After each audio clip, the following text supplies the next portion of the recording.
work with mental health, we'll talk about the languages and the stereotypes, the culture and filters. I could not understand anything they were saying. Even though they were speaking English, I had had a small clue what they were saying. And Joel was sitting in the meetings with me, and I have to ask Joel all the time, what does that mean? What does that mean? What does that mean? What's that acronym for? Kind of thing. But we also have a way of looking at things in different perspectives. But there is training out there that each discipline can do to help better understand each other, and we'll talk about that. So first of all, we'll talk about speaking different languages. Someone from mental health might say that person suffers from intermittent explosive personality disorder, and I call them a jerk. They suffer from bipolar disorder with psychotic features, and we'd say they're nuts. Or you have someone this one actually came up Tuesday when the nurse practitioner asked me, Josh, can you give me some collateral information on this client, because he's a poor and difficult historian. And I said, so he's a liar, so he won't tell you the truth, kind of thing. And it got to be trying to understand the way, but then on the flip side, we have a cop who write a report, and when we was taught to write reports, we were taught the KISS acronym, keep it simple, stupid, okay? And that's the way it was, short, brief, and to the point. So different cultures, law enforcement are pretty much black and white. It's either it's illegal or it's not. In mental health, maybe not so clear cut. I remember when I first, so the diagnosis they have for him was psychosis NOS. And I asked Joel, I said, what does that mean? He goes, oh, that's not otherwise specified. And I said, really? I said, that'd be great if we had like a dirtbag NOS, right? Where, I got this guy, I know he's a criminal, I know he's dirty, but I just want to arrest him, I can't put my finger on it, so I'll just arrest him for NOS. But we don't have that. We have, the penal code, and you got to have those elements of the crime before you can arrest somebody. Law enforcement, we show up for a call to service, we got 4 calls pending, we got to get there, solve the problem, move quickly, move on, all right? Whereas mental health has a tendency to take them more time. They want that collateral information, and they want to develop like a long-term plan, whereas cops, we show up, we make an arrest, or we move on, and we're off to the next call. Law enforcement has a tendency to be very negative. It's a very negative culture. We're very pessimistic, and we don't see the good in people a lot of the times, whereas mental health, they're a lot more affirming. They see the person's behavior, whereas we see, the person's what they're doing. Mental health will want to figure out, well, they had a bad childhood, or they're this way because of their parents, or whatever. And I'm like, I don't care. He's that way right now. How are we going to fix that? And I remember when I first started working in mental health, it was really weird for me because the supervisor that I had was so nice and so complimentary that it's like, Josh, thank you so much for doing that. It was like a really simple task. And I got to the point where I went to Joel and said, this guy's being an ass. Is he being facetious or what? And Joel's like, no, he's serious. He's really sincere when he compliments you. I'm like, really? Because in my line of work, when you're on FTO, you go to a call, you get a DV call, and you do, 99 things out of 100 right, and your FTO is chewing your butt for the one thing you did wrong. And that's what it is. One uh-oh wipes out, 1,000 attaboys. It's just the way. It was really hard for me just the other day at the clinical meeting. Josh, that was a very interesting perspective. Thank you for bringing that to the table. What? Really? I just have a hard time with that, accepting that, praise from someone. But that's what, when I say that all the time with mental health and with the clients as well. Hey, let's focus on what this client did right. I'm like, well, the dude tested dirty, we got to throw him in jail. And they're like, well, let's focus on what he did right that week. He took all his medications. He went and saw his doctor. And so they're always looking at that side of it. A lot of times in law enforcement, we look at mental illness as a behavioral issue versus a medical illness. And that's one thing that we'll talk about in the CIT program, is that we really try to focus that in to the cops, is that, it's not a behavioral issue. You have a mental illness. It's something, it's just like cancer or diabetes, and whereas, we'll think about it, well, hey, what, even if, they did it to themselves. They did drugs, so, too bad. They did it to themselves because they're a drug addict, and that's why they're mentally ill. Whereas, mental health is like, well, no, it's a clearly medical disease that we need to treat. And one thing, too, that, about law enforcement and mental health that I've seen is that, cops live in the world of possibility. We live in that 1 in a million chance, because that's what we have to do to survive. Like when I go on a traffic stop, people always say, cops are paranoid, and we are, because, that could be the one person in that car that's going to shoot me and kill me that day. So when I approach that car, that's what I look at. Is that going to happen? Is that likely? Is that probable? No. Mental health looks at people as, hey, we can fix this. We can do something with this. Whereas law enforcement's like, well, they could end up like, Sandy Hook, or they could end up like Aurora. We think of that extreme case all the time because that's what keeps us safe. And, there's a guy named Kevin Gilmartin, if you guys are interested in the psychology of law enforcement. He wrote a book called Emotional Survival for Law Enforcement, and explains a lot about police officers and their culture and how we look at the world.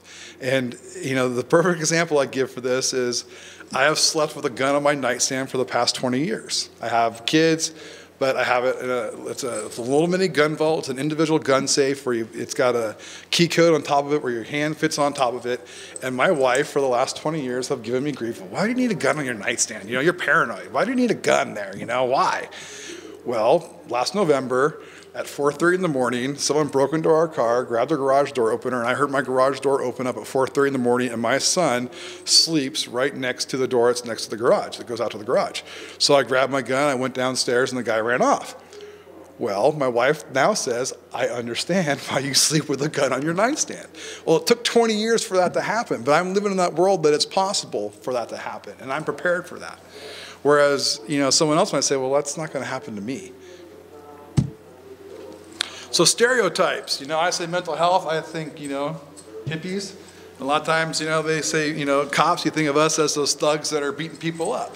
So we have these broad general stereotypes of each other that, they're not true. They're just not. I mean, there's a lot of cops out there who want to help people out. And the media portrays us all the times in a very negative light. They really do. They focus on the one or two extreme cases. And it's just all the media is, I know I'm saying this because I'm a cop, but I'll read the IJ of my local paper, and I'll look at the news reports, and they'll report on what happened. I'm like, wow, that's interesting, because that's not at all what happened, I mean, nothing that the paper said is like 10% true of what actually really happened during that case. And so, as we look at each other, we understand that, hey, I know some people in mental health that are just as much, even public offenders. Oh, yeah, that guy needs to go to jail this week. I'm like, really? You think that he needs to be sanctioned? So it's just getting to know each other and learning each other and just understanding where each other are coming from. The filters, like I said, cops have a tendency to be kind of negative. Look at the world, in a negative light. Whereas mental health will look at the world and see, the good in people. The cops always see the bad in people. Because, I work in the jail right now, and so everyone up there, I get a lot of grief in my department because I'm the guy who's up there talking to the inmates and setting them up. I'm, just getting them medications, getting them their, therapist. Set someone up with a therapist in the jail. The therapist wanted to come visit, couldn't make it during the normal visiting hours, so I'm calling and I'm making special arrangements to get this person in for visiting. Just stuff that I can do to try to make it easier on the people upstairs. I've actually, printed out forms on the internet so the person can sign up for CMSP and get them signed up for their medical benefits for when they get out of jail, they can go get their medications. And I get harassed for that a lot by the guys that work in the jail. What are you doing that for, man? Why are you doing that for that guy? Kind of a thing. And so it's like, well, hey, man, they're a person too. Whether or not they're in jail or mentally or not, still want to treat them with respect. Still want to treat them as a human. Still want to treat them in a way in which hopefully they won't come back again. So what are some of the trainings that mental health can do to help understand law enforcement? There's a lot of counties or police departments would have what's called a Citizens Academy. And like our department has it, where it's like a 6 or 8 week course where they show up where you learn about law enforcement. They go to patrol, they go to the jail, they go to investigations, they go down, they talk about the H&T and the SWAT team, they talk about, officer safety. And officer safety is huge, and that's what keeps us alive. And I remember we had a case where a guy was at a hospital meeting with their social worker, and the guy pulls out a knife in the middle of their session and says, I'm going to kill myself. And the social worker was obviously quite upset, left the room, the interview room, and called the sheriff's department. Well, the sheriff's department shows up, and at that point in time, we did not have tasers.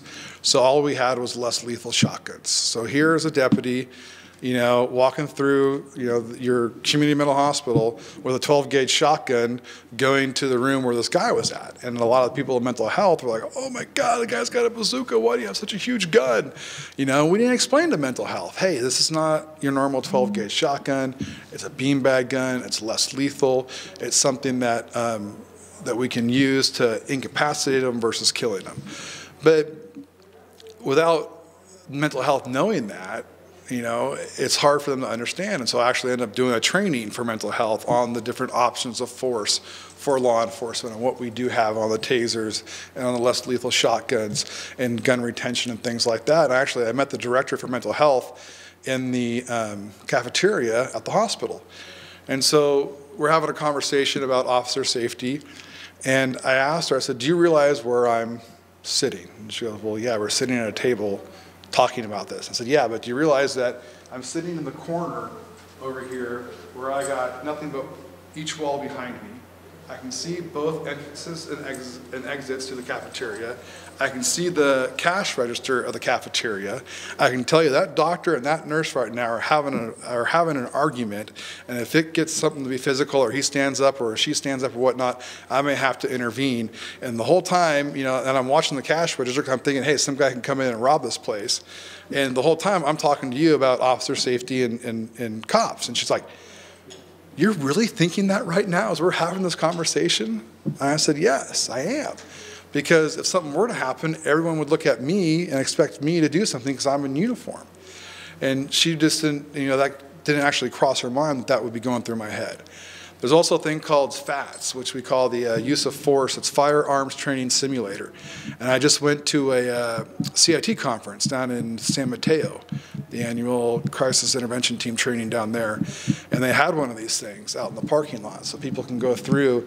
And it's a scenario where you have various scenarios where you have people with weapons and you have to decide whether to shoot or don't shoot kind of a thing.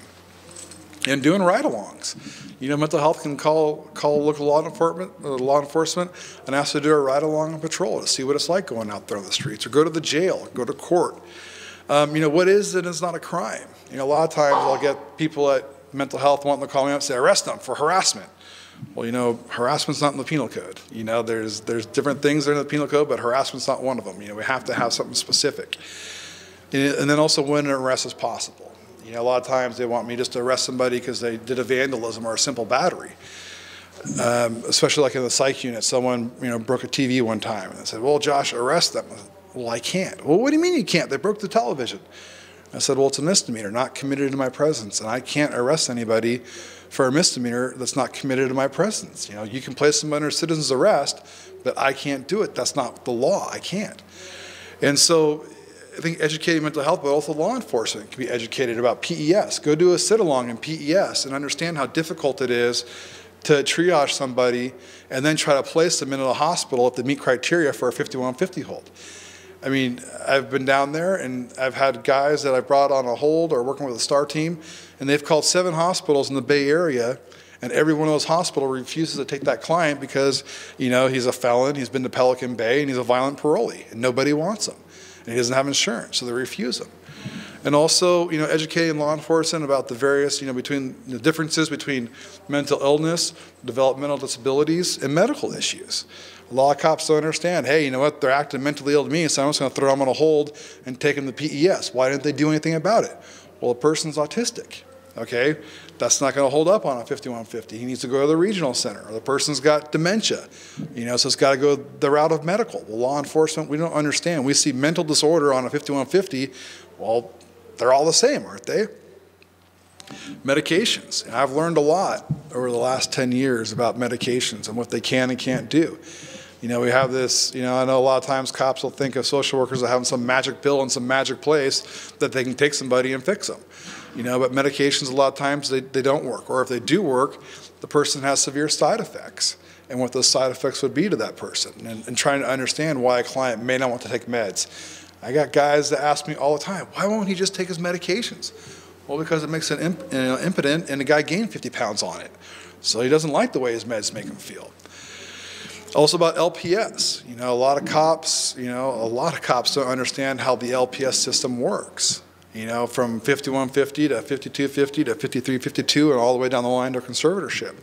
They don't understand all the legal safeguards that are built in there that are necessary so people aren't, you know, just taken and thrown in the hospital against their will, but they have their due process. But they don't understand what that entails, you know, and the different rights they have. You know, they have the right to the, you know, writ of habeas corpus. You know, they have a writ hearing, they have a Reese hearing, they have, you know, their day in court within 48 hours of being put on a hold, or on a 5350 hold, or 5250 hold.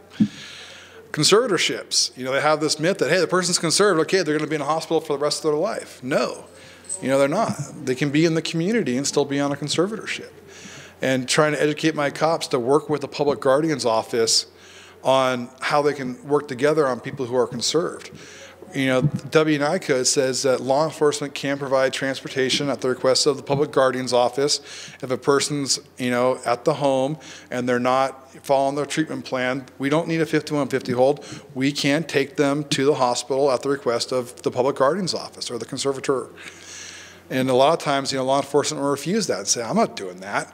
Well, you can't. Let's work together on that. And also case management, understanding what case management is and what case managers are capable of doing. And also what can and can't be done on the mental health side of it. You know, we can't force them to do, you know, social workers can devise this great treatment plan, but we can't force that person to do it. You know, we can offer these things, but, you know, short of being on probation or conserved, that they don't have to follow through with that. And a lot of cops, you know, don't understand that. So some collaboration examples. I mentioned before I worked with the STAR team, and that's STAR is a joint venture between the Marin County Sheriff's Office, the Probation Department, and Marin Community Mental Health. It provides treatment plans for the mentally ill offenders who are in the jail, and you got guys like me who have gone through the CIT training, who have experience working with mentally ill offenders, and also the probation officer as well has gone through the CIT training, and that we're there to support the case managers with their clientele. A lot of times, it's a lot of the survey, you know, I talked about the nail them, trail them, jail them thing. Well, we're not really into that, but we do go out there and we do compliance checks. So the probation officer and I will, you know, confirm their address to make sure they're living where they say they're living. And then we'll, you know, go there and we'll check their medications. You know, say, is that person taking their medications as prescribed? Are they following their treatment as prescribed? Because that's what, when they go to the mental health court, then the judge will order them basically on their probation terms are to follow through with their case management team and what they recommend. So whether it's drug treatment, you know, residential, outpatient, or you know, whatever therapy groups they may be assigned to, things like that. Their probation terms basically force them to do that. And so the case managers will call us if they suspect someone's off their medications or they're using illegal drugs. Then they'll call us and say, hey, can you go check on so and so? They're not at their baseline. They're not acting like themselves. We think they may be off their medications. We think they may be using, you know, drugs or whatnot. So then we'll go out there and do those things. But also, we work with them, you know, as part of working in the Sheriff's Department. It's nice because I have jurisdiction. I can go anywhere I want in the county. Where you got the local PDs that they're limited to only working within their city. So it doesn't matter if this person, this client lives in Nevada or Santa Fe or Mill Valley or Sausalito. I can go in their jurisdiction and I can do the 5150 evals. I can do the probation searches. So, you know, mental health has a direct resource to me. And whether they're in STAR or not, I work with other case managers on other case management teams as well. Work with the Odyssey group who handles the homeless population, or the Hope group that handles the older population. And I'll go out there with those case managers in the field as well. And we'll go out there as a team to do a 5150 eval. So it started back in 2000 with or even before that, when the MIOCR grants originally came out. And it was a 3-year grant. We had $3 million for 3 years. And it was just phenomenal about, you know, the 5150s, the arrest, days in jail, days in custody. Everything was down by like 80 to 90%. Just plummeted with the population that we had. And the grant came to an end, but the county said, hey, you know what, this program has had such a great influence, then let's keep it together. So, you know, the sheriff's office and probation and the district attorney and the public defender, everyone kept their person that was in the program and kept them there, because all the grant funding ran out, and the grant funding actually paid for all the salaries at first. But then the county said, okay, no, we'll follow through with this. And then it came what was called to be known as Starlight, because we didn't have a lot of the money that we did before for the case managers, but we still tried to put together the treatment plans and treatment team for those people, for those clients. And the clientele got cut in half. It went from, you know, in the 80s down into the 40s, because we had to get rid of a couple of case managers as well. So at one point in time, you know, back when the budgets were really bad, they were looking at cutting the STAR program. And this was a letter from a client, you know, to one of the people at Mental Health about cutting back the STAR program. He said, cutting back on STAR is like burning down the barn because the horse got out. I still would like to sit down and figure out the cost of my recovery versus the cost of incarceration. Why can't the bean counters understand what a huge difference recovery makes in expense to the county, the state? Not to mention the enormous difference in the quality of life for people like me. No amount of jail time helped me at all. How many times did I go to the emergency room apparently dead? How much did that cost? Who benefits from these sad state of affairs? And he goes on. So basically, you know, the same vision that I did is that, you know, we'll spend thousands of dollars to take a guy to the ER visit every day when he falls down drunk and cracks his head open. This guy here suffered from severe PTSD, and he was a homeless alcoholic. And we arrested him, you know, a couple times a week, and we'd find him passed out down the street, falling down, you know, concussions, fractured skulls, broken nose, things like that. Take him to the hospital, get him medically cleared, take him to jail, and he did this for 15 years. Until, you know, one day, you know, we're talking to this guy, and he's, you know, we offered him treatment, we offered him help, we got him out, got him on some meds, got him into therapy, got him treated for his PTSD, he got into a clean and sober living environment. And then this guy, you know, went from gutter drunk to, you know, being back with his family in less than 2 years. And so he sent us a picture of him, you know, him and his wife and his 2 kids reunited after 15 years of homelessness and alcoholism, you know, and PTSD, saying, hey, you know, thank you so much. It's never been possible. And that's why it says that this picture would not have been possible. You know, it influenced people far outside the court. So we're not only helping the people in the jail and the mentally ill, but also their families as well. So what I'm currently doing right now is working with a reentry team, and we're working with several people from Health and Human Services and reentry as well. So I'm stationed in the jail, but I also go out and patrol and do the compliance checks with the other officer, with the other probation officers. But on the reentry team, we have a couple of deputies, one for the mainline population and one for me, or one for mental health, which is me. We also have in the jail, we have a director of inmate programs, and she runs a whole, you know, she has a whole bunch of stuff inside the jail for the people. So when they get out, they have something. They have a voices group, they have, you know, GED, church, drugs and alcohol, those kind of things are actually programming in the jail. And probation comes to this meeting as well. And we also have Health and Human Services. So we have an employment development counselor, EDD, I think it is. But anyway, she comes to the meetings, and she teaches a class in the jail called Making It Work. And it's a work program, it's a job skill program. So when they get out, it's, you know, resume writing, it's, you know, what have they done, and also working with CalWorks to try to get someone into an employment once they get out of the jail. We also have our own jail reentry nurse, which is great. You know, so anything that I need in the way of medications or prescriptions, I have one dedicated nurse that I can go see on a regular basis, and also I get from her all the time are TB results, which a lot of these programs that we send people to, whether it's drug treatment or the Carmel Voyager or our homeless shelter, you know, TB is a huge scare. They want to make sure that these persons don't have TB. So she will give me, anyone comes in the jail, they stay more than 10 days to get a TB test. And I can get the TB test results and fax them off to the program they're going to, and that way they have that ahead of time. Same thing with medications. Whether it's mental health meds, psych meds, or medical meds, she can get me 2 weeks worth of medications. So when that person gets released that morning, she'll order them and she'll put them in their property, so when they walk out the door, they have 2 weeks worth of their medications. And then we also have jail mental health that comes to reentry as well. And she brings, you know, she often works with the case management teams. She's employed by Community Mental Health, and she'll work with them as well on with their case managers if they already have one. And we also have what's called BACR, Bay Area Community Resources. They run all the drug and alcohol programming in the jail. And another person we work with a lot is our veteran service officer. And a lot of times these guys are confused. You know, I've had several mentally ill offenders in the jail who are past military. And, you know, a lot of the guys, well, I'm not a vet, you know, I never served in the war. Well, if you served a day in the military, you could be qualified and eligible for VA benefits. And if you're not full medical, VA medical, you could be eligible for what's called grant per diem. And grant per diem, I've had several guys that have come out of the jail and they'll hook them up with, there's a dual diagnosis facility program up in Santa Rosa called Turning Point.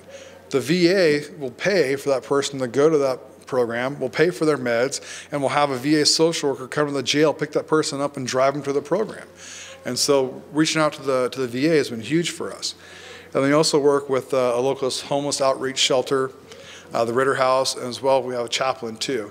And the chaplain's great because he goes and does a lot of visiting for the homeless folks that are up there in the jail. And then he comes back to reentry and says, hey, you know, this person would like this and this person would like that. And we work with reentry on how we can try to get them out.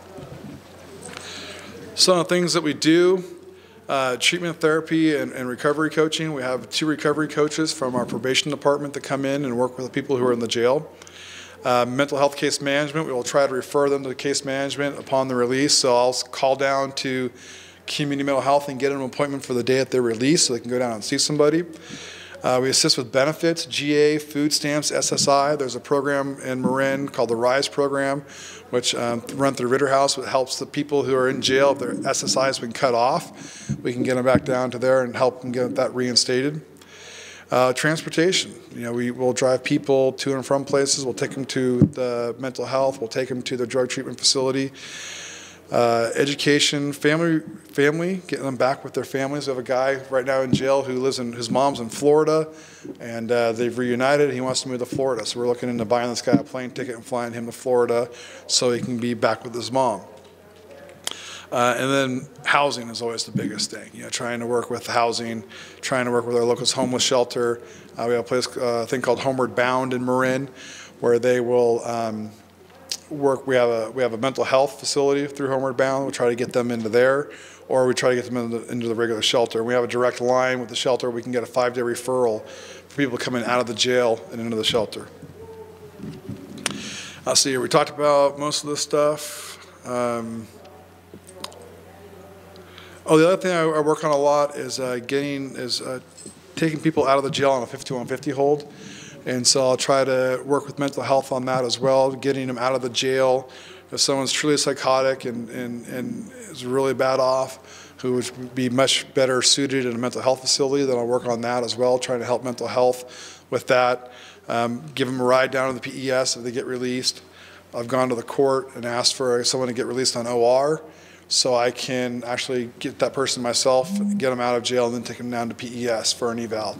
And I don't know if you guys heard that public defender talking earlier this morning about how, you know, they're the bleeding hearts and they're always asking for people to get out and things like that. And, you know, the judge kind of shines them on. Bill, guess what? I go to court a lot and I say, hey, judge, you know, can you please release this person to me? And I'll be sure I put them on a 5150 hold and take them down to the hospital. You're going to do it? Yes, I'll do it, judge. Okay, sure, no problem. You know, and my sergeant was giving me some grief the other day because, you know, there's court orders come across his desk all the time now that say, you know, defendant may be released to Deputy Todd when housing is available. And so it's like my name's getting out there now in the court system, where I've been down there enough and talked to enough judges, and I've gone down there and, you know, when they're on behalf of the public defender saying, yes, I have a bed for this person, I have them going to this program, they will be released to me or to one of the recovery coaches, and then we'll get them to the program. You're going to do it? Judge, I'll do it. Okay, well then, all right, then I'll let them go to you. And so now, I just, you know, the public defenders are calling me directly on my phone saying, okay, so-and-so's releasable to you today. I said, well, who is it? You know, we need to have a plan in place before we just, you know, do this, but we're working that out. And a lot of stuff too that I'll do is that not only work the 5150s, but also look at their history. A lot of times I'll ask PES as far as, you know, what do they need to substantiate a hold on this person? They'll ask me for, well, we want some collateral, we want some background history. And so there's one recent case in this lady, I went back a year, and she had generated probably 15 to 20 calls for the sheriff's office in that year time, all about delusional stuff and paranoid stuff, about her house burning down when it wasn't, and people following her that aren't, and her, another about 10 to 15 restraining order violations because the neighbors all had restraining orders on her because of her behavior, and then just her behavior in custody. So I, put that all together in about a 15-page packet and brought it down with mental health with me. So when they see her, 5150.05 says that you can take in the historical course of that person's illness when deciding whether or not to place them on a 5150 hold. And so that's what I try to do. I got another guy that's been booked 22 times in the last 2 years because his delusion is that the mafia will kill him if he's on the street, so the only place he's safe is in the jail. So he intentionally goes out and gets arrested. Every time I let him out the door, he's back within 24 hours because jail's the only place he's safe because of this delusion. So I printed out all 22 bookings of the past 2 years and said, hey, this is what this guy's delusion is. All right, so I'll talk about the crisis intervention team training. That's another thing that I do, is training other cops about mental illness. And so, one lady told me, you don't know what to do when your kid goes insane. Well, guess what? Most cops don't either. All right, they don't know what to do. It's one of those calls for service that we get that we're not trained for. And this training will hopefully help prepare them so when they do show up, they know how to interact with someone who's mentally ill.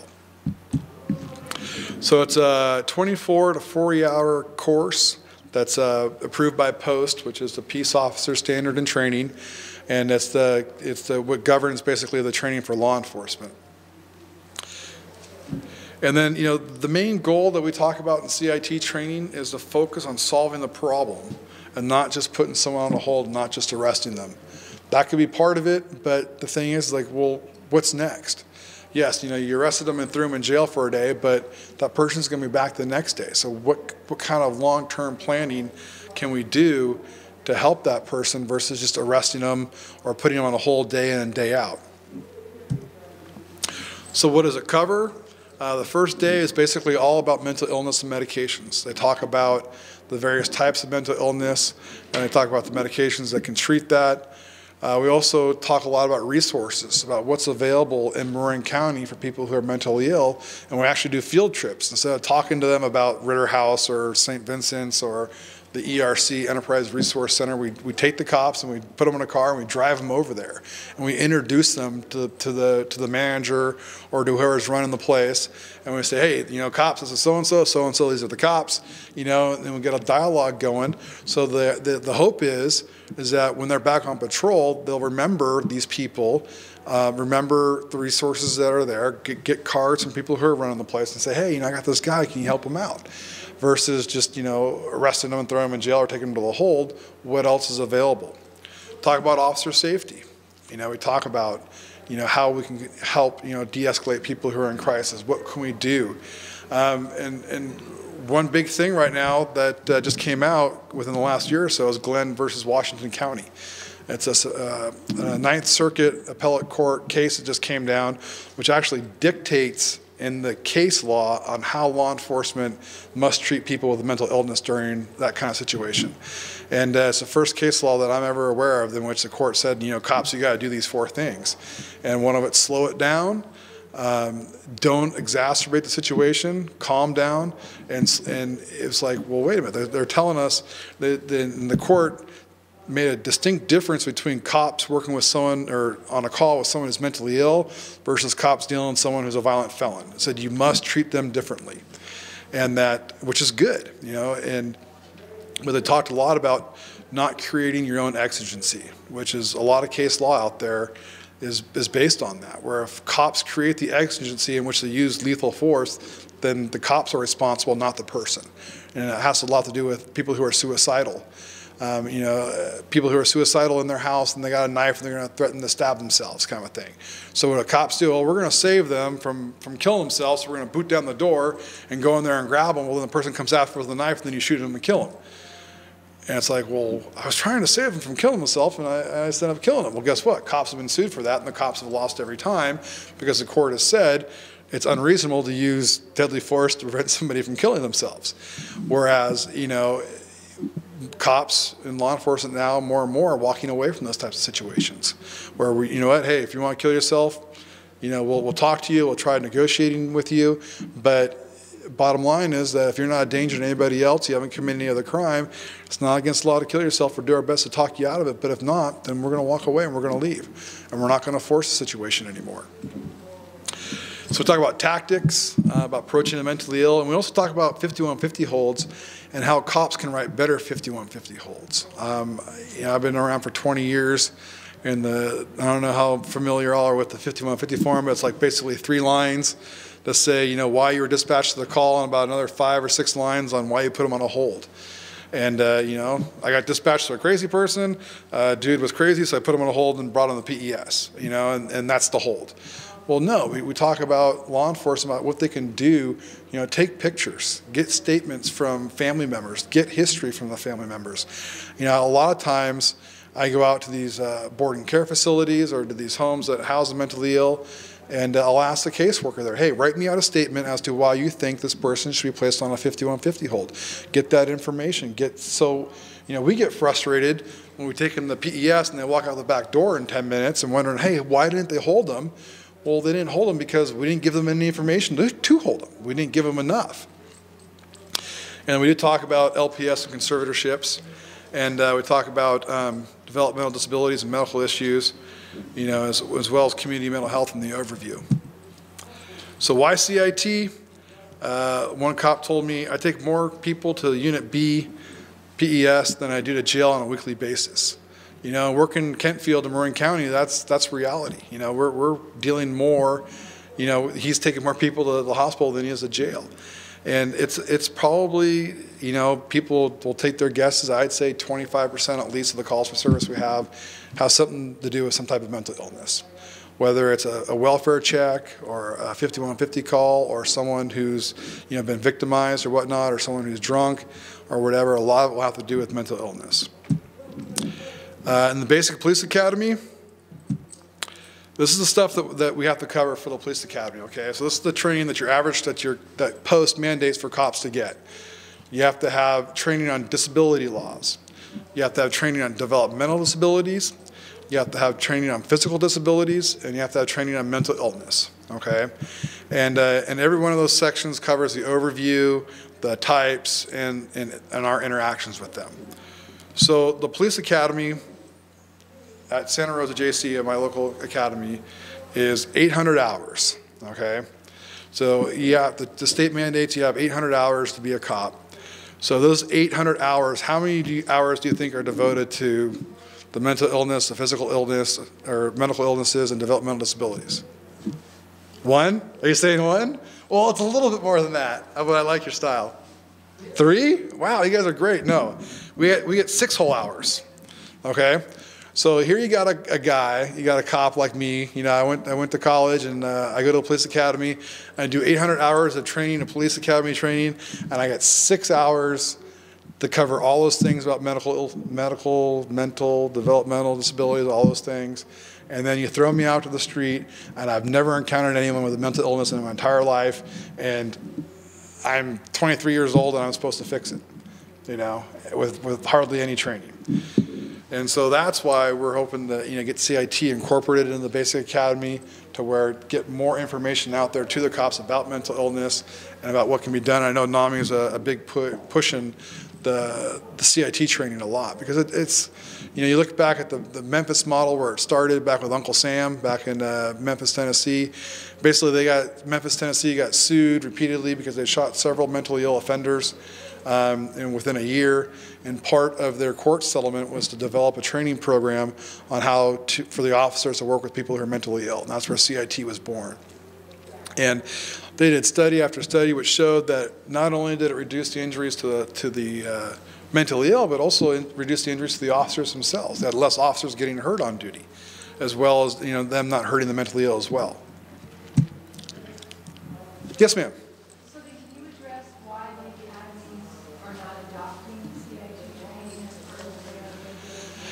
That's a great question. I don't know. I know that with a lot of the CIT trainings, they're very specific to the county in which you are and which you're residing. Because like in Marin County, like all the field trips, all the services, all the people that are coming to talk are all within the county community of care. So it'd be difficult on a state level to teach that, but I don't see why they can't talk about, you know, the various types of mental illness, how to respond to people with mental illness, the medications, and those types of things, and go over the conservatorship process and things like that. I think that those things could all be incorporated into the academy, but like I said, every year it keeps going up and up and up, and at some point they said, okay, well, we'll let the local departments deal with that once they get hired, because this is you know, the police academy is pretty much like a generic training for all law enforcement, and then once you go to the sheriff's office or the city PD or the highway patrol, it's much different. Like the highway patrol will have their own academy, and a lot of large departments will have their own academy, but a lot of the smaller departments will send them to your local community college for the police academy, and those colleges are teaching just like what's mandated by post, but once you get hired on, like if you were a sheriff versus a cop, it's two totally different jobs. And I'm working in the jail, I'm working in the unincorporated areas, I don't do traffic accidents, stuff like that, whereas you're working for the city. So you get that training at the local level. Yes? So very pointedly is that each county does their, modifies essentially the CIT. Correct. So I would use my own county for an example, because I'm going, oh my gosh, Tuolumne County, 63,000. No, I think we're under 60,000 now population. Many of the shifts for the sheriff's department have 2 deputies. We've got Sonora, PD, and Rager have 1 on. During the day they have 3, and then you've got a couple detectives, jail, things like that, to actually bring on and do a training. And we don't have a psychiatric emergency system. You know, we're going to have to figure this out. We've got SBA too. So my question is, where is something where when we're in these very rural counties with much more limited services that need to be modified? I'm hearing some core elements of training there that I would love to bring out, and if I need to train one-on-one with the different law enforcement, we will do so. Highway patrol often gets drawn in rural counties for household type activities because they're just coverage.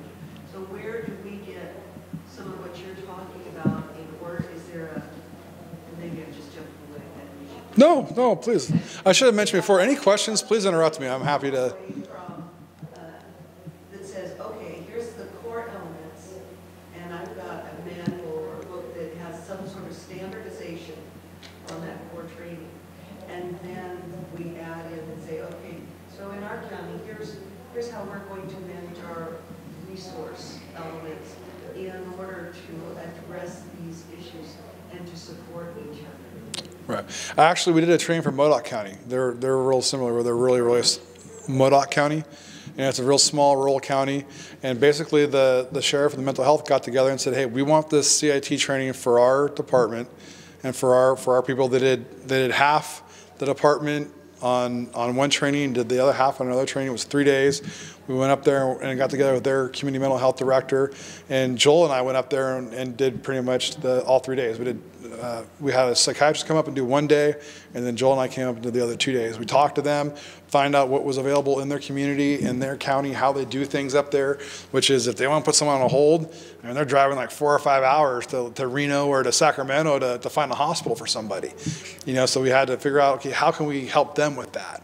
And so there's the California, I just did this conference in January, the California Association of CIT Officers. And there was a training down there, and it gave a list of all the counties that have a CIT training program. And then NAMI is really big on all the counties that have CIT as well. And I know that I have been more than generous with my stuff, that any county that is starting up a CIT program, I'm more than happy to send them my post course outline and send them my schedule of the classes that we teach, that we do in Marin. And then basically, from what I understand from the counties that I've taught at, that the core courses are like the first day of the mental illness. You got to have all the stuff about the mental illness, the various types, the medications and things like that. So psychiatrists usually come and talk about that. Then you have the officer safety aspect of it. how to interact with someone who's mentally ill. But then there's a lot of other things that their different counties will put in. One county is really heavy on veterans. One county won't have anything on veterans. One county will have whatever local resources. Like one day of our training is all local resources. We have, on Tuesday we had like 10 different people come in. We had the Alzheimer's Association come in. We had NAMI come in. We had APS come in. We had community mental health come in, and just to educate the officers of what's available in your community. And I don't know what's available in Tulare, but if there's a homeless shelter, or if there is a nonprofit, or if there's St. Vincent's or Salvation Army or whatever it is. But if there's not, then what can you do to help develop that within your surrounding area, I guess?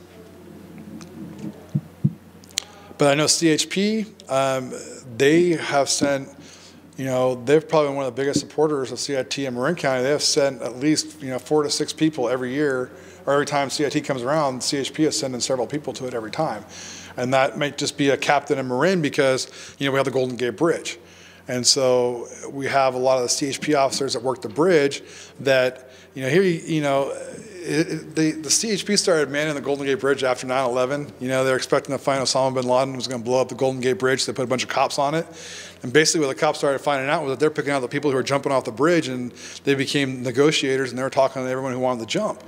And so we're talking to these CHP officers saying, well, how much training do you have on that? And zero, none, no HNT, or hostage negotiations training, no suicide intervention training, no CIT training, no nothing. They were just on the bridge thrown out there. So now Marin CHP will send a lot of people through our CIT class. So I don't know if you have people up there, that CHP officers are willing to go to trainings or something like that, but I'm more than happy to give you. We have a bridge. You have a bridge? Do you have any jumpers?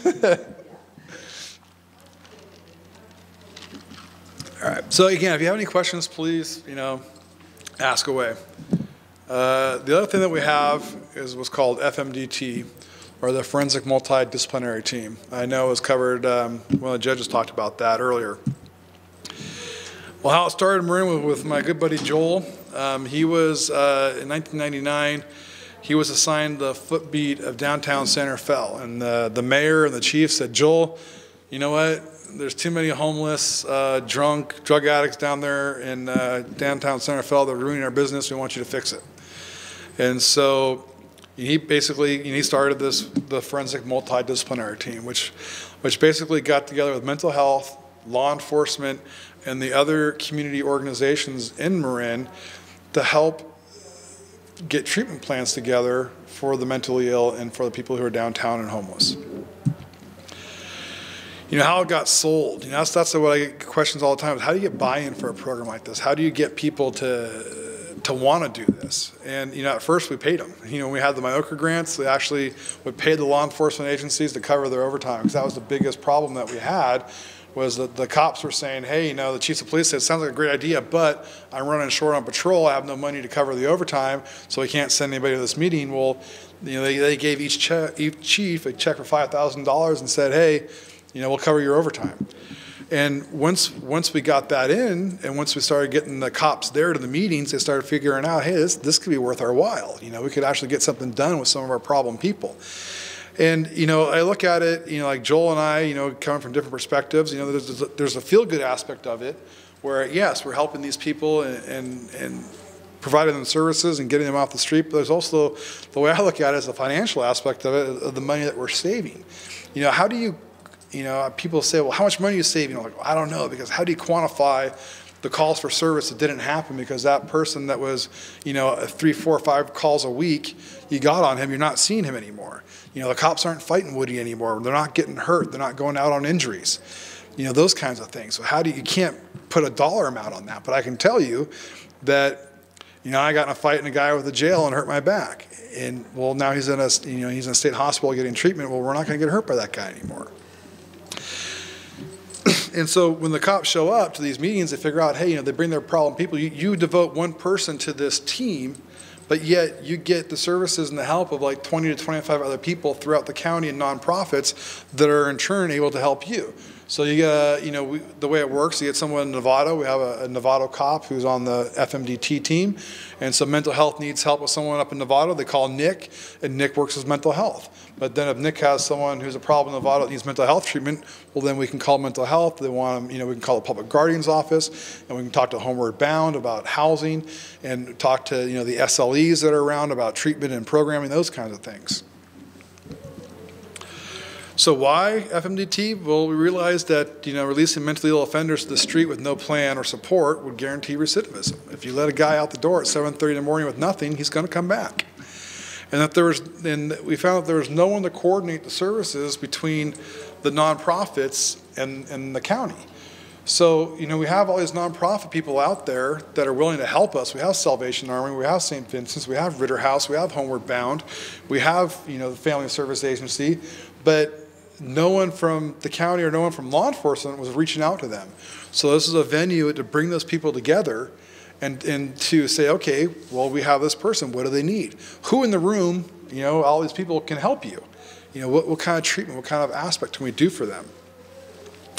And so and a lot of it came to be about advocacy, for these people. And it's really weird. You got a cop in uniform showing up, you can get something done. Whereas someone else shows up, then they might be as hesitant. Where especially like it comes to housing, there's been several times where they've been hesitant to take our guys straight out of jail. And so what I do is I go down there, whether anywhere in the county, and say, hey, this is my cell phone number.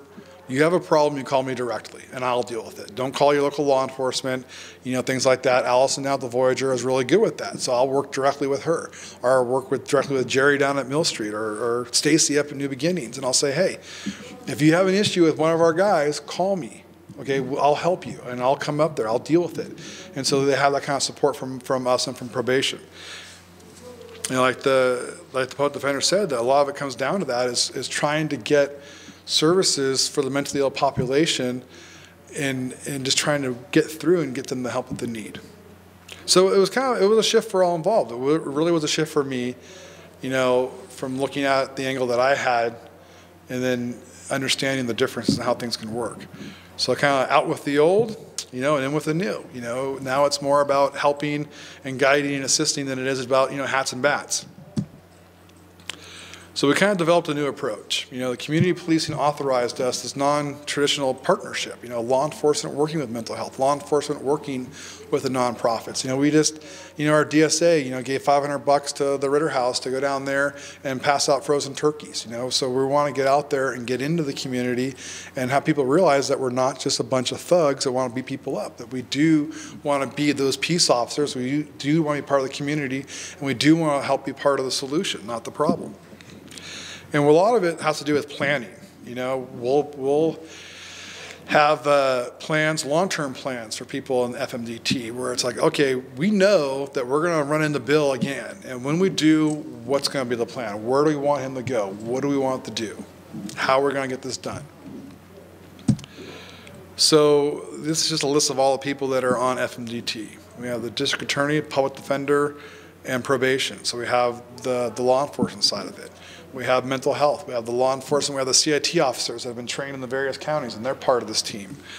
The reentry team, we work with the reentry team as well. And then jail mental health, public guardian's office, the crisis unit, NAMI comes, the Ritter House, and then the various different nonprofits. Humane, and we have Humane come to FMDT as well because they're a huge resource for us because a lot of times mental illness resolves around animals, and they'll have animals, and it's what they're able to do versus what law enforcement are able to do. Go in there and check on the animals. We can use it. Hey, go in and check on their dogs, check on their cats. Law enforcement or Humane can get in there to help do an assessment based upon just the animals. So how it works, clients are referred by current members of the FMDT team. There's no set criteria. But they're usually, mentally ill or chronic offenders kind of a thing. And we meet a couple hours, a month to try to follow up on these plans. And I know mental health wants to know, well, how do you do that? How do you talk to each other when you got HIPAA out there and you have all the privacy and you have all the confidentiality issues? Well, we work on a release of information. And then there's also exceptions to HIPAA for law enforcement specifically. And then also I'm kind of in a unique position where I'm actually assigned to community mental health. So I'm a cop and law enforcement assigned to a case management team in community mental health. So our release of information, we have the release of information that covers pretty much every one of the county services that we can think of for the FMDT. And so when people are in jail or on the streets, the cops, the social workers, the mental health people will go say, hey, we have this meeting once a month. It's the FMDT meeting. We talk and we try to provide services for people. Would you be willing for me to share your information in this meeting so we can talk about you and try to develop a treatment plan? And a vast majority of the people who I ask say, absolutely, I'll sign that for you, no problem. And because it's specifically written on the purpose for this form is that the purpose of this authorization to use or disclose my health information is to enable members of the authorized entities listed on the previous page to coordinate, collaborate, monitor, and provide appropriate services to me. So has nothing to do with judicial, has nothing to do with their case, has nothing to do with them getting sentenced. It's all about when you get out of jail, how can we help you? Or if we see you on the streets, then how can we help you? And there's also several exceptions for HIPAA that are built in already for law enforcement. And I know a lot of people in mental health, I keep this in my bag with me when I'm on patrol, and I've faxed to people, I've scanned it and emailed it to people, and I've brought it to PES and I've showed it to them, saying that you can release HIPAA information to me if it meets one of these criterias, and one of them is public safety. If you believe this person is a threat to the public or to a person, then you can disclose HIPAA information to law enforcement. And we use this a lot for, like when I was on the hostage negotiations team, we would call up PES and say, hey, is this person a client of PES or community mental health? If so, what's their diagnosis? Or have they been recently for their medications? Do they have a case manager? Do they have family? What kind of issues should we be concerned about? We have a guy one of them was a guy who was in a hotel room with a gun threatening to kill himself after he just shot through, he'd shot the door at somebody. So, okay, well, let's call mental health to find out if he's a client or not. And under those situations, mental health can release that information. If the person is a victim of a crime, if they're a victim, you guys can let us know that they're there, especially like missing persons. I'll call our psych hospital all the time and say, hey, it's so-and-so there. They're listed as a missing persons in MUPS. This is the case number. I don't need to know anything else whether or not they're just there in your custody because I'm trying to clear out this case. Well, HIPAA says you can. Mental health can release that kind of information to law enforcement. But probably the public safety one is that, if to prevent or lessen a serious and imminent threat to the health or safety of a person or the public. So it's in there for that exception. I know we're getting close here. All right, so what does FMDT do? Basically try to think beyond the 5150, beyond the arrest, and what can we do for that person long term? Try to develop a plan, like this guy here. He was a parolee that was getting arrested repeatedly, been put in the jail, and in our jail we can't force medicate the inmates, so we have to send them out. So we send them out to Santa Clara when they get to the point where we can't manage them anymore, and Santa Clara charges us $1,500 a day for our inmates. So this guy's down there for over a month. We pay $50,000 for this guy. He's released time served. We go pick him up. He comes back to the jail. He walks out the door. After we had just spent $50,000 this guy to try to get him forced medicated, try to get him treated, but yet when he comes back to the jail, we're just going to let him walk out with nothing. And so this is a guy that we worked with. We brought him up in the FMDT. What can we do for this guy? We tried to get him in the community mental health, but they said, oh, we can't treat him because Prop 63 says that we can specifically prohibits us from using funds for parolees. So I'm like, great. So he can't go to community mental health because you're saying Prop 63 says you can't fund this, so what are we going to do with the guy? So we were able to work with the public guardian's office, and I got all the background, all the history, find a psychiatrist who's willing to put him on a conservatorship, and then we're able to take this person out of the jail and get him into the hospital for treatment. 5150 him out of the jail, get him conserved out of the jail, and then transfer him over. So we can skip kind of this. So just remember, you can't arrest someone enough times to make them stop being mentally ill, but you can use the judicial system to get people into treatment and recovery, and it can work. And this is one of our first cases, was this guy here, Bill. When I first started, he'd be asleep every morning. I'd walk into the jail, He'd be out there in the bushes, and he would sleep underneath the archways of the sheriff's office to get in out of the rain. He'd walk in there, hey man, you gotta get up, you gotta leave, okay. And that was it. That's how I got to know him. And then he started going downtown Santa Fe. Well, Joel worked with this guy for about 6 months, you know, and it was just all about building a relationship with him, you know, and getting him to trust Joel, and then Joel working with him, and then got him, next thing you know, he's taking some medication, next thing you know, he's cleaning up, next thing you know, he's housed, and he's off the streets. And it's just something as simple as that, as someone being able to reach out and do that. And my boss has given me a lot of leeway on what he will let us do. He's basically said, whatever you think is necessary, just do it, just get it done. You know, that's what I like about working for my boss. You know, we have this employee empowerment thing. Is it legal? Is it ethical? Is it the right thing? We'll just do it. You know, you can just do it and get it done. We had a guy yesterday that this guy hasn't had an ID in 20 years because he was born, his dad was in the military, his parents were in the military. He's born in Guam. He's not, you know, so he doesn't have a hospital here in the U.S. that he can get his birth certificate from. So he comes back over here. He loses his birth certificate. His dad, mom die. He's got nothing. He can't get it, right? So in order to get a birth certificate, you go through this. If you're born overseas on a military base, you have to go through the State Department. Well, the State Department says you have to have an ID to send off so you can prove who you are, and they won't release it to him. Well, he can't get an ID because DMV won't give him an ID without a birth certificate. So it's like this guy has gone without an ID for 20 years. And so he's like, hey, dude, can you help me? I said, okay, I'll tell you what I'll do. We got a hold of INS. INS sent me his citizenship number, his resident alien number, sent me it on an email on letterhead, and then I printed out a jail booking sheet with his photograph, his DOB, his social security number, brought that down to the DMV, me and my partner in uniform with the probation officer. So the three of us walk in there with this guy who's just out of jail, and we say, hey, we want to get this guy an ID, but here's the problem. He doesn't have a birth certificate because he was born in Guam, and his dad's dead, his mom's dead, he can't get his birth certificate. Here's his number from INS, here's the stuff from the jail, can you get him an ID? Hold on a second. She comes back, she goes, okay, sure, we'll do that for you. Perfect. So this guy now has an ID. It's like, I couldn't believe it. He can actually now go out and, you know, have an ID. It's like, and this guy was like, you know, it was like the best present ever for him. He was like smiling and happy. Thanks, Todd, man. I can't believe a cop would actually do that for me. I said, why not, man? I said, we're people too, you know, so hopefully it'll work out for the guy. But I know you wanted to talk about the evaluations. I guess there's the green thing evaluation there on me. And then if there's any other questions as far as I can answer about this. Yes, sir. Hi. Earlier on in your conversation before the CIT portion, you talked about how you had become known as the guy to go to the courts and take someone in 5150 in lieu of jail time or the courts.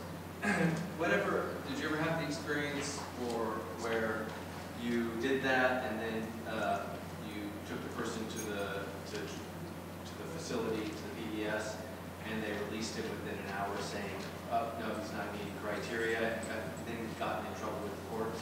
Well, what happened was, what's that? Oh, okay.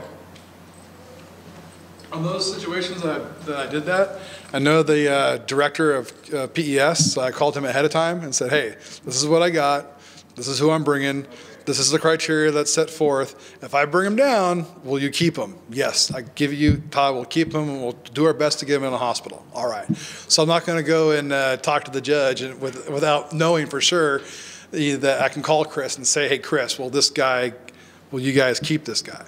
So yeah, if I'm going to put my name on the line like that, I got to make sure that that's going to happen. And in the cases that's happened, that I've done that, it's worked out. So, sure. All right. Well, if nothing else, then yes, sir. Do you have contact information for bringing these kinds of services and descriptions of services to other counties to educate law enforcement about the kinds of efforts that you're involved in? As far as my contact information? Okay, yeah, the best way would be email, or I can give you my cell phone number, or I give you my, my direct number there. So let's see here. Put that up here.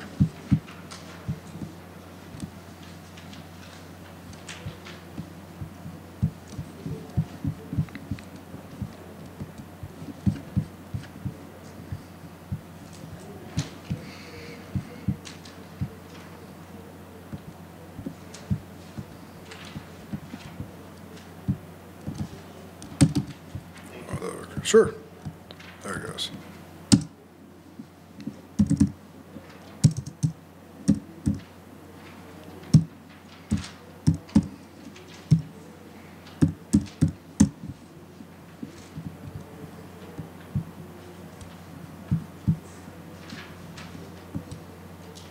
There you go. Probably email, yes.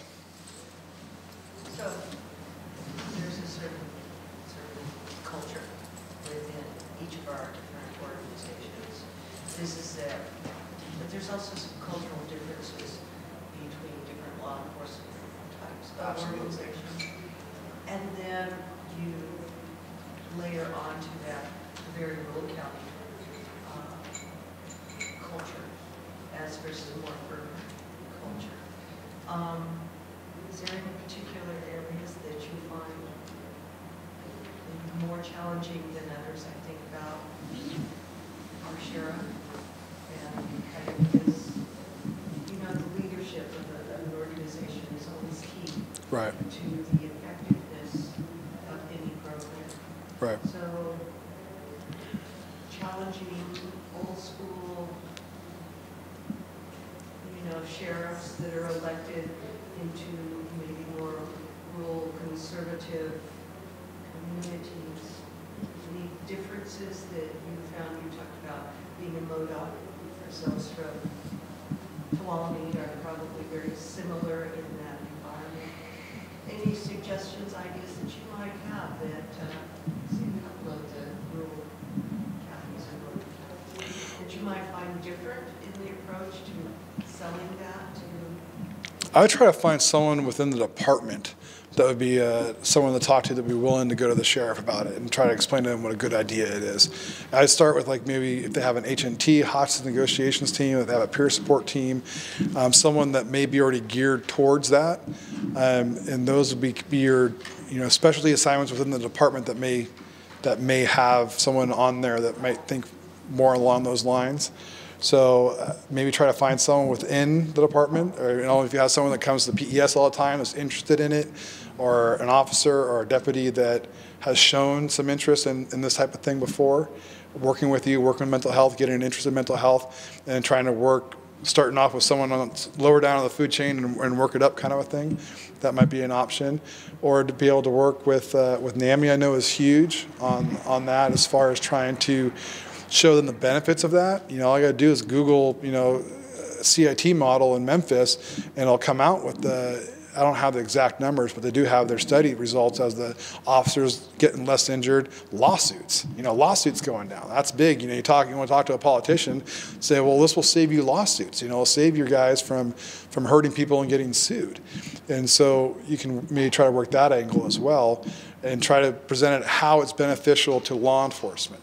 And that's what I try to tell my boss is that, like I said before, it's hard to quantify the cost savings when you can't put a number on that. But to say it'll save lives of your guys and of the mentally ill. It'll reduce injuries. It will cost you less in lawsuits and things like that. In fact, Contra Costa County is mandating every one of their cops to go through a CIT training. It's an abbreviated 8-hour course.